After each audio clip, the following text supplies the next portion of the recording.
welcome to Human Rights Asia Weekly Roundup. In this week's program, Violent Politics of India. Violence and politics are inseparable from each other in Bangladesh. In Mannar, Sri Lanka, another mass grave is found. In Nepal, state remains unresponsive to the missing person Chhori Maiya Maharjan. AHRC calls for unconditional release of 23 detainees arrested for demanding increase of the minimum wage in Cambodia. Voice of Survivors, this week from Indonesia. Stay with us for more on these issues. Welcome to Human Rights Asia Weekly Roundup. I am Ansar Stianes. Politics in India has its good and bad sides. The worst side of Indian politics, however, is the violence associated with it. Every year, millions worth property is lost to politically sponsored violence. In addition to destruction of property, lives are also lost, unfortunately in large numbers, to political violence in India. As shown in this video, cadres of political parties attack, injure, and often murder rival party cadres on the street. The attacks are often carried out in full public view. Members of the public fail to intervene, often leave from the scene, or if trapped in between the incident, helplessly look over.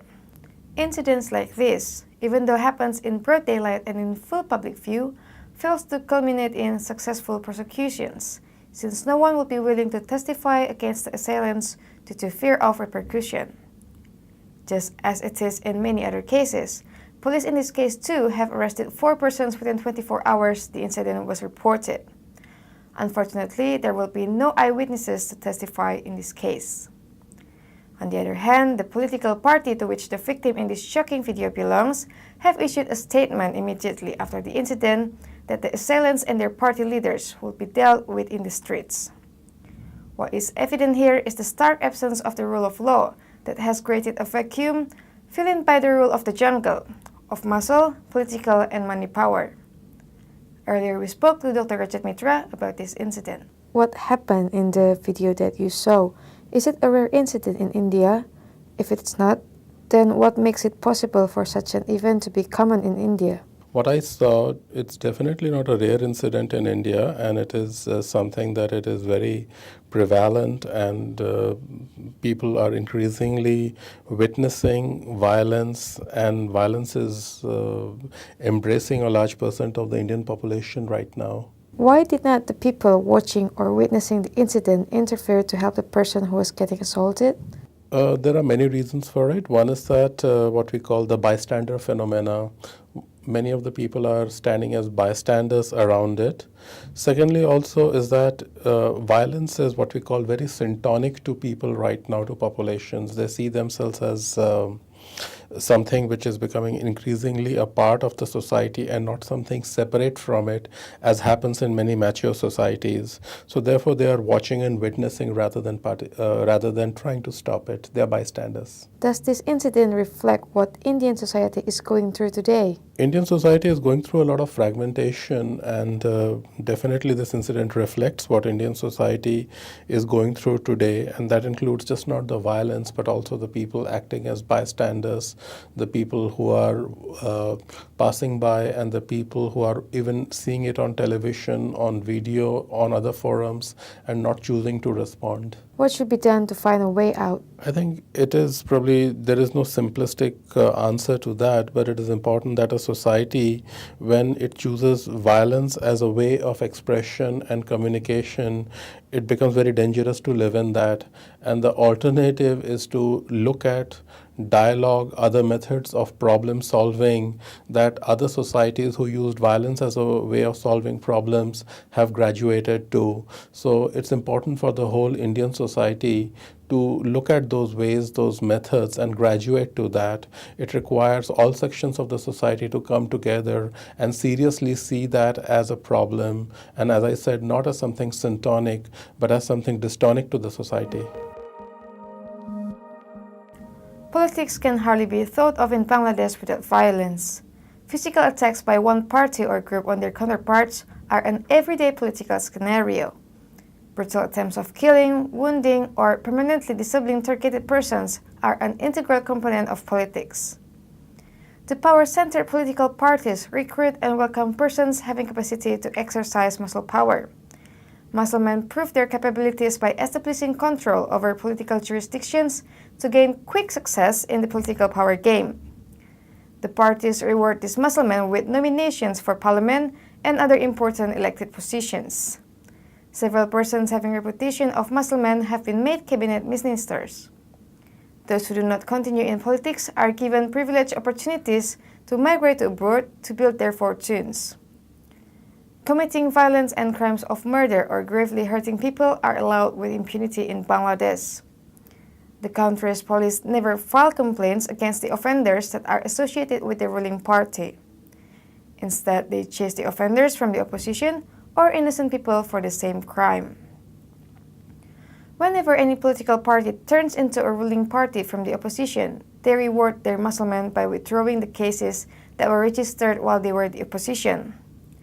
Politically motivated cases is a well-known category of criminal cases that provide relief to the political muscle men as one of the great blessings from their party leaders. The cycle of violence-prone politics, endorsement to thugs by the party leaderships, institutional bias toward the ruling party's offenders, withdrawal of charges and rewarding through impunity, and many other forms of political subversion continues for decades. The power-centered political parties of Bangladesh appear to be intellectually and morally bankrupt. They do not have anything to offer to the citizenry from a normative perspective to establish the rule of law and maintain democracy in its true sense. Abuse of power and corruption are the main goals for being engaged in politics.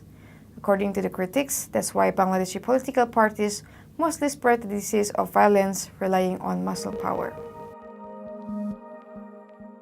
Another mass grave has been found at Mannar in Sri Lanka. Last year, a mass grave was found at Matale, and the investigations are still in the early stages regarding the body parts found. The general accusation is that the government is not serious about carrying out investigations as there are allegations of abductions and enforced disappearances which are usually attributed to officers from the military camp at Matale. The new mass grave in Mannar was found by workers engaged in the extension of a road. Since the discovery of the body parts from many individuals in this mass grave, the matter has been brought to the notice of the area magistrate who has taken charge of the investigations. The body parts have been stored for further investigation. The excavations are still continuing and there have been more discoveries than expected. The exact number of bodies, according to the experts, is uncertain at this stage as what has been found is only incomplete skeletons. Thus, ascertaining the exact number of persons and their identities will require considerable work on the part of the investigators. However, there is the fear that the government, which is facing a resolution against it at the forthcoming meeting of the Human Rights Council of the United Nations in March this year, relating to war crimes and crimes against humanity, is likely to sabotage this inquiry as they did with the one in Matale. Meanwhile, new evidence has been brought forward by several international organizations which accuse the government of causing the deaths of large number of civilians in the final stages of the conflict with the LTTE that ended in May 2009.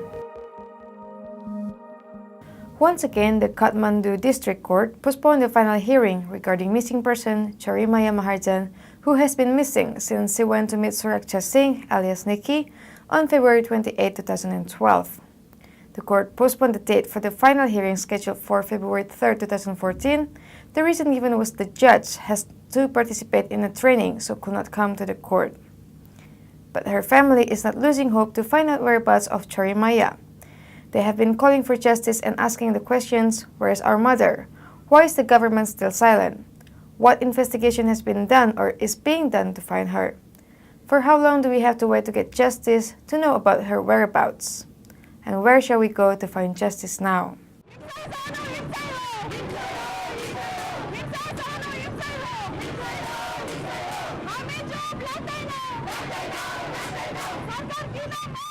को नम्बरबाट बहिनीको मोबाइलमा SMS आयो हैन अनि म मनकामनामा छु साथी पनि छ पर्सि आउँछु भनेर एकदम क्लियरली लेखेको थियो र यो मेसेज आउने बित्तिकै हामी यति सक्ड भयौं कि मम्मीलाई कुनै पनि मेसेजको फंक्सन अहिलेसम्म चलाउन आउँदैन र त्यही माथि मम्मीको मोबाइलको डिस्प्ले पनि बिग्रेको हुँदाखेरि हामीलाई यति कन्फर्म भयो कि मम्मीलाई थर्ड पर्सनले लगेको छ र त्यही दिन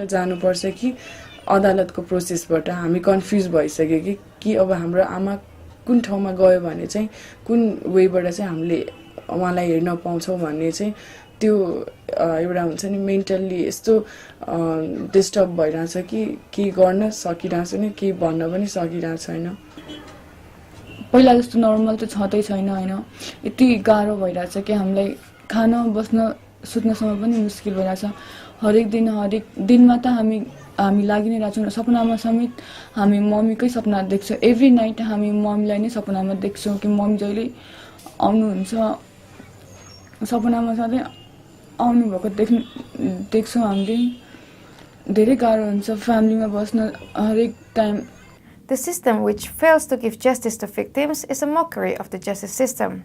Her family wants justice, not fake promises. They deserve to know whereabouts of Chhori Maiya. Justice, therefore, must be provided immediately. The AHRC calls for the release of 23 protesters composed of labor leaders, garment workers, and others who were arrested by the police and military in Cambodia on January 2nd and 3rd, 2014. The detainees, now held in Kampong Cham prison, were arrested from Yakchin factory and Canada Industrial Park for holding peaceful protests demanding an increase of the monthly minimum wage from $80 to $160 for garment workers. The detainees are charged for violations of the criminal code for intentional violence, intentional damage, and insult to public official, and for obstructing traffic. The filing of charges against these detainees, however, is meant to suppress the protests and the demands of the workers.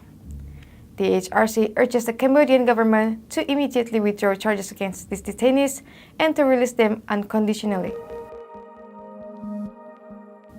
In today's Voices of Survivors, we talked to Yeni, a relative of Yusli, who was physically assaulted and shot to death by 3 police officers in December 2011 in Indonesia. Tanggal 26 Desember 2011, Yusli adikku ditangkap di rumah istrinya di sebelah kampung lah, beda kampung sama tempat aku, jam 3 pagi tanpa ada surat penangkapan, tanpa menjelaskan mereka siapa, langsung datang manggil nama Yusli, langsung masuk, pintu dibuka langsung masuk. Setelah masuk dobrak pintu kamar, lalu nyeret adik aku keluar dari kamar, mukul kepala adik aku pakai senjata laras panjang, terus adik aku diborgol tangannya ke belakang, dibawa ke belakang rumah ke mobil. Adikku ketemu mau dibawa pulang, sudah meninggal. Aku kan ngerasa adikku dibawa itu sehat, adikku tuh nggak apa-apa, kenapa harus dibalikin meninggal, ada apa? Keramat Jati, aku pastiin jenazah adikku. Di sana aku melihat memang adikku sudah dada kiri ada luka bolong, lalu kepala bagian belakang masih ngeluarin darah segar, semacam robek gitu, luka-luka seperti seretan di sini, seperti habis diseret di aspal.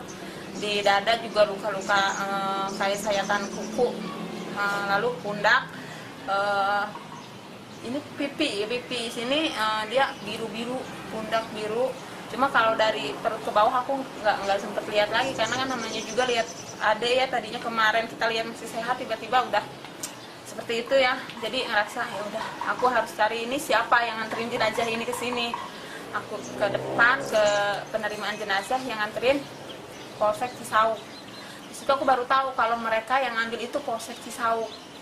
The Tangerang District Court sentenced 2 police officers named Ricky Sembiring and Hermanto to 2 years of imprisonment, as well as another officer named Aantri Haryanto to 5 years of imprisonment.